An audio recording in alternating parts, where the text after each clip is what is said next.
Selamat pagi, Miss Putri. Ini adalah tugas remed PAS biologi saya. Langsung aja ke soal nomor 1. Bandingkan pembelahan meiosis 1 dengan meiosis 2 dan jelaskan bagaimana kedua tahap ini berkontribusi terhadap pembentukan sel-sel haploid.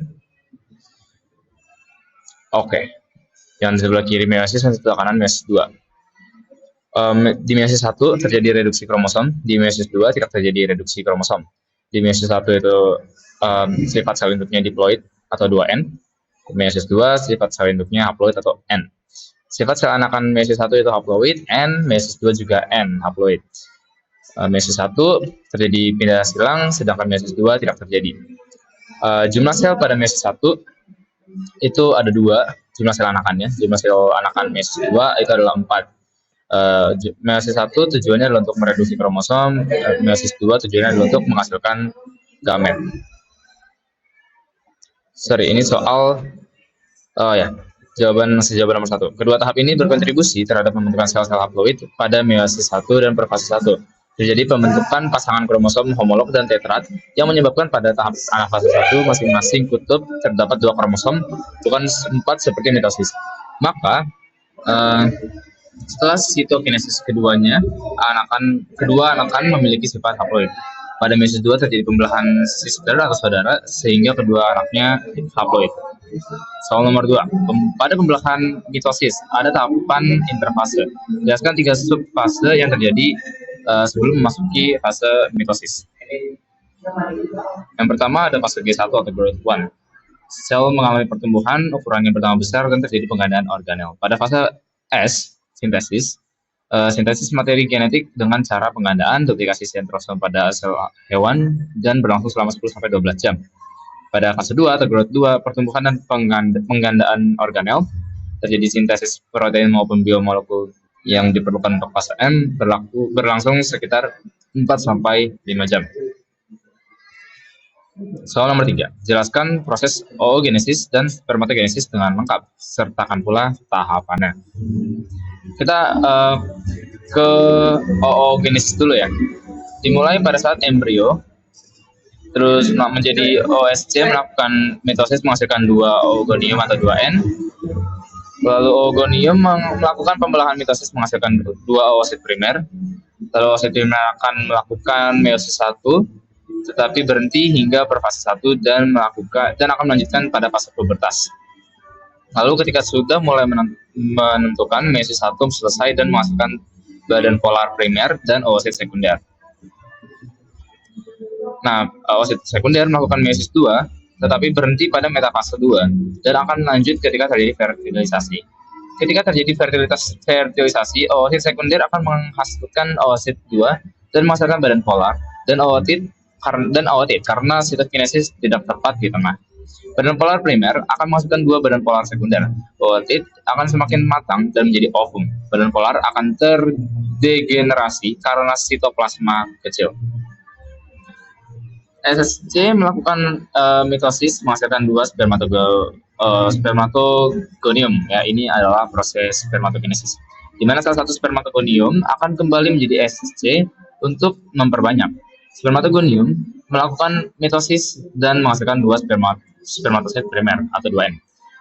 Nah, spermatosit primer ini melakukan meiosis 1 dan menghasilkan 2 spermatosit sekunder. Spermatosit sekunder melakukan meiosis 1 sehingga masing-masing menghasilkan 2 spermatid. Spermatid menjadi matang sehingga sitoplasma mengecil, terbentuk ekor dan menjadi sperma fungsional. Mari kita lanjut ke soal nomor 4. Apabila persilangan antara ayam berjengger ros ya atau RP disilangkan dengan ayam berjengger PA atau RP, R kecil besar, P besar, menghasilkan keturunan ayam berjengger walnut, RP gede-gede. Kemudian F1 disilangkan dengan sesamanya, apakah akan memunculkan karakter baru pada ayam berjengger tersebut? Nah, begini cara jawabnya. Pertama kita punya parental 1, yaitu jengger ros disilangkan dengan jengger PA. Genotipenya adalah RRPP gede-gede kecil-kecil, disilangkan dengan RRPP kecil-kecil gede-gede. Gametnya adalah RP gede kecil, disilangkan dengan RP kecil gede. Nah, maka yang satunya adalah RRPP gede kecil gede kecil. Nah, maka parental 2-nya jadi Jengger Walnut dan disilangkan dengan Jengger Walnut ya sesamanya menjadi RRPP, disilangkan dengan RRPP ya, gede kecil gede kecil gede kecil gede kecil. Nah, lalu di sini ada proses persilangan gametnya menghasilkan menghasilkan 16 ini ya 16 keturunan ya. Menghasilkan 16 keturunan bisa dilihat di tabel berikut. Ada yang pertama walnut terus habis RP dengan RP besar-besar, jadi RPP gede-gede, terus habis itu hingga ke RP kecil-kecil, menjadi RRPP kecil-kecil semua. Gitu. Maka fenotipenya adalah walnut rosacea single ini menjadi 9:3 banding 3 banding 1. Oke. Nah, maka kalau yang ditanya akankah muncul karakter baru, di sini dijawab muncul karakter baru yaitu apa? Single. Jadi RRPP kecil-kecil semua gitu. Next ke soal nomor 5. Bagaimana hasil keturunan dari perkawinan di bawah ini? Buatlah juga perbandingan fenotipe dan genotipe serta persentase dari yang pertama, pernikahan antara wanita bergolongan darah A heterozigot dengan laki-laki bergolongan darah B homozigot. Kita ke jawaban yang A dulu.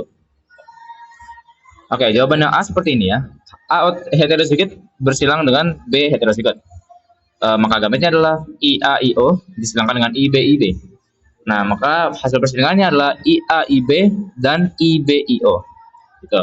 Fenotipenya adalah AB banding B heterozigot, 1:1. Genotipenya IAIB banding IBIO, 1:1 juga.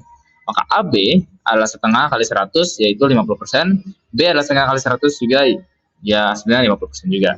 Gitu. Ibu A heterozigot dan ayah B homozigot menghasilkan anak bergolongan darah AB dan B heterozigot. Itu yang A-nya.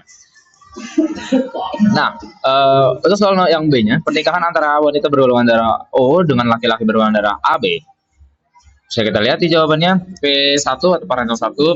Jadi O disilakan dengan AB. Gametnya adalah IB, IO disilakan dengan IAIB. Maka hasil persilangannya F1-nya adalah IAIB dan IBIO. Fenotipenya adalah A heterozigot dan B heterozigot. 1:1 ya. Jadi A setengah, B juga setengah 50%. Tuh, nah maka hasil anaknya adalah bergolongan darah A dan B heterozigot. Kemudian yang C pernikahan antara wanita bergolongan darah B heterozigot dengan laki-laki bergolongan darah A heterozigot. Ini sama-sama heterozigot. Hasilnya adalah setelah disilangkan IBIO dari B heterozigot dan A heterozigot IAIO, hasilnya adalah IAIB, IBIO, IAIO, dan IOIO. 1:1 semua, maka kalau ada 4 jadi 25% gitu. Oke, lanjut kita ke soal nomor 6. Yang A, Tika adalah seorang petani jeruk yang menyilangan tanaman jeruk berbuah besar, JJ gede-gede, dengan jeruk berbuah kecil atau JJ kecil-kecil. Tentukanlah F2 dari persilangan tersebut, lengkap dengan perbandingan persentase fenotipe dan genotipenya. Oke, ini disuruh nentuin F2 bukan F1 ya. Tapi tetap aja kita cari dulu F1-nya. Nah, setelah jeruk besar dan jeruk kecil ini disilangkan, maka hasilnya adalah J gede kecil ya. Nah, setelah kita mempersilangkan sesamanya, jeruk besar disilangkan dengan jeruk besar, maka hasilnya adalah JJ gede-gede, JJ gede kecil, JJ gede kecil, dan JJ kecil-kecil. Tuh, nah perbandingan fenotipenya adalah jeruk besar banding jeruk kecil 3:1. Jadi yang ada J besarnya itu berarti besar gitu ya. Maka 3:1 ini adalah jeruk besar 75% dan jeruk kecilnya 25%. Nah, gitu. Jadi genotipenya adalah JJ gede kecil 1:2:1. Itu perbandingan genotipenya. Oke, yang JJ gede itu 25%, yang JJ gede kecil itu 50%, yang JJ kecil itu 25%. Nah, sekarang kita pindah ke soal yang B. Jika penyilangan Tika merupakan jenis intermediate, bukan penyelesaian hingga F2 seperti soal bagian A. Oke, lanjut ke jawabannya. Sama, jeruk besar disilangkan dengan jeruk kecil, maka jadi JJ gede kecil, 100% jeruk sedang ya. Maka jeruk sedang disilangkan dengan jeruk sedang, karena ini intermediate ya, jadi jadinya jeruk sedang gitu. Maka hasilnya adalah F2-nya JJ gede-gede, JJ gede kecil, JJ gede kecil, dan JJ kecil-kecil. jeruk besarnya ada 1 ya, jadi 25%. Jeruk sedangnya ada 2, jadi 50%, dan jeruk kecilnya ada 1 juga, jadi 25%. Jadi perbandingan genotipenya adalah 1:2:1 atau 20%, 50%, 25%. Lanjut ke soal nomor 7. Apa yang dimaksud dengan test cross dan back cross? Oke, jawaban yang A. Test cross adalah persilangan antara sifat resesif dengan sifat yang tidak diketahui. Oke, back cross adalah persilangan antara filia dengan salah satu sifat parentalnya.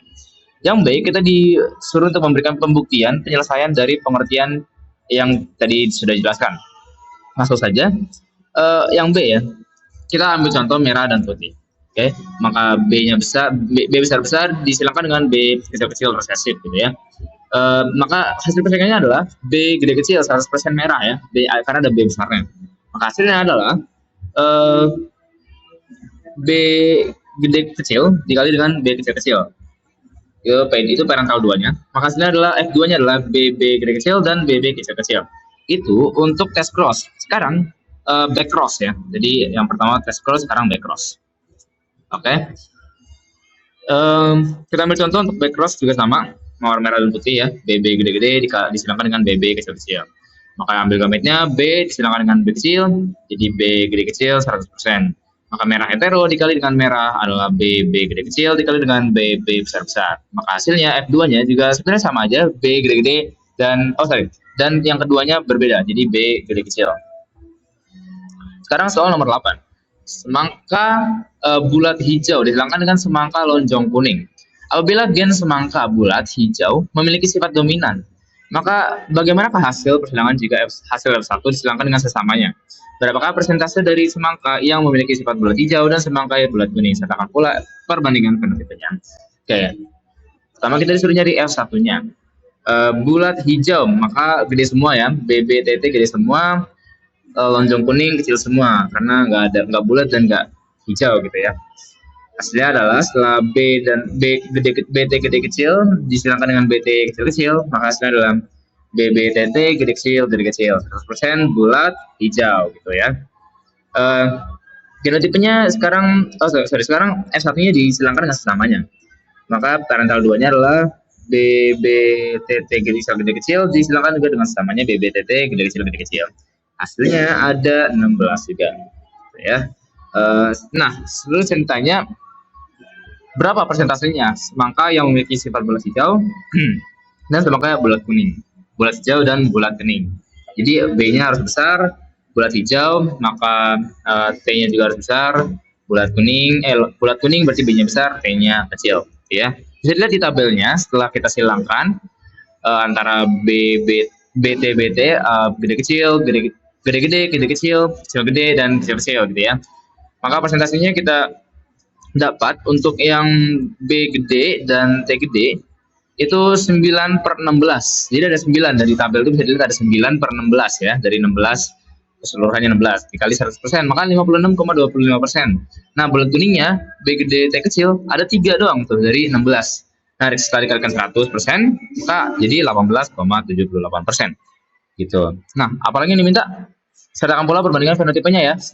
Nah, perbandingan fenotipenya itu maka ada di paling bawah ya, bisa dilihat di situ 9:3 banding 1 gitu. Mari kita lanjut langsung ke soal nomor 9. Tentukan F2 dari hasil perkawinan individu penderita anemia sel sabit dengan individu yang sehat atau normal. Oke, kita juga disuruh menyertakan persentasenya ya dari fenotipe yang muncul. Kita kerjakan dulu yang A. Oke, yang A normal dengan anemia sel sabit ya. Jadi S gede-gede disilangkan dengan S kecil-kecil. Maka setelah disilangkan S gede dan S kecil hasilnya pasti S gede S kecil 100% gitu ya, normal heterozigot gitu ya. Nah, sekarang disilangkan dengan sesamanya normal hetero dengan normal hetero, masukkan S gede kecil disilangkan dengan S gede kecil. S gede-gede, S gede kecil, S gede kecil, dan S kecil-kecil. Maka normal ada 1, S gede kecil itu normal hetero ada 2 ya, di situ ada 2.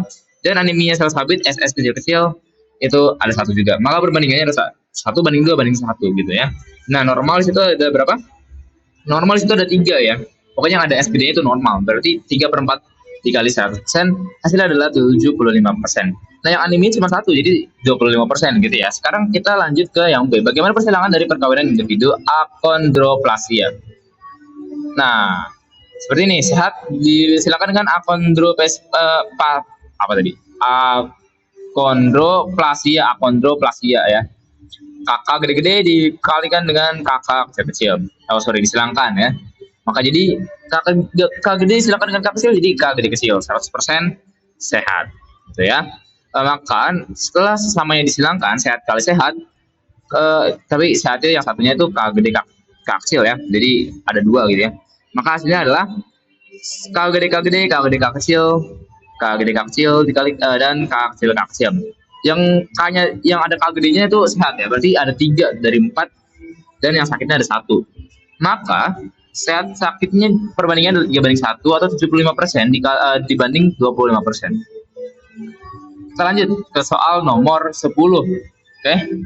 A. Seekor kelinci Chinchilla heterozigot ya, Chinchilla heterozigot disilangkan dengan kelinci Himalaya heterozigot, sama-sama heterozigot, akan memperoleh keturunan albino. Buktikanlah hal tersebut serta tentukan perbandingan genotifnya. Kita disuruh membuktikan bahwa hasil dari Chinchilla dan Himalaya heterozigot ini adalah albino. Kita coba ya. Chinchilla hetero disilakan dengan Himalaya hetero. Maka gametnya adalah CH tuh ya, C gede, CH pangkat CH, C kecil itu gametnya disilakan dengan C pangkat HC ya. Setelah kita silangkan, maka hasilnya adalah seperti ini ya, satunya ya, C pangkat CH, C kecil pangkat H, terus C pangkat CH, terus C kecil, terus ya ini ya, di sini fenotipenya kelihatan lah ya. Ada abu muda, yang paling kiri abu muda, terus setelahnya adalah Chinchilla hetero, yang ketiga adalah Himalaya hetero, dan yang ketiga albino. Nah, berarti kita bisa membuktikan bahwa ada albino di sini, di mana C dan C udah satu gitu ya. Nah, perbandingan genotipenya bisa kelihatan langsung karena semua yang berbeda, jadi 1:1 gitu. Nah, sekarang lanjut lagi ke yang terakhir, yang B. Berapa macam kemungkinan anak yang muncul dari persilangan seekor kelinci kelabu normal namun memiliki gen albino dengan seekor kelinci Himalaya heterozigot, dan sertakan perbandingan fenotipenya. C. Parental satunya adalah abu albino disilangkan dengan Himalaya hetero.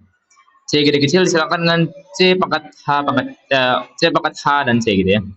Silangkan. Nah, ini bisa dilihat juga ada C kecil-kecilnya, maka nanti ada albinonya ya. Nah, fenotipenya itu dari F1-nya, maka ada kelabu albino Himalaya, ada kelabu albino, ada Himalaya hetero, ada C itu albino gitu. Nah, perbandingannya ya 1:1 karena beda semua. Oke, sekian dari saya. Terima kasih telah menyaksikan perbaikan remedial PAS biologi saya. Saya Harvest Stanford. Pamit undur diri. Terima kasih.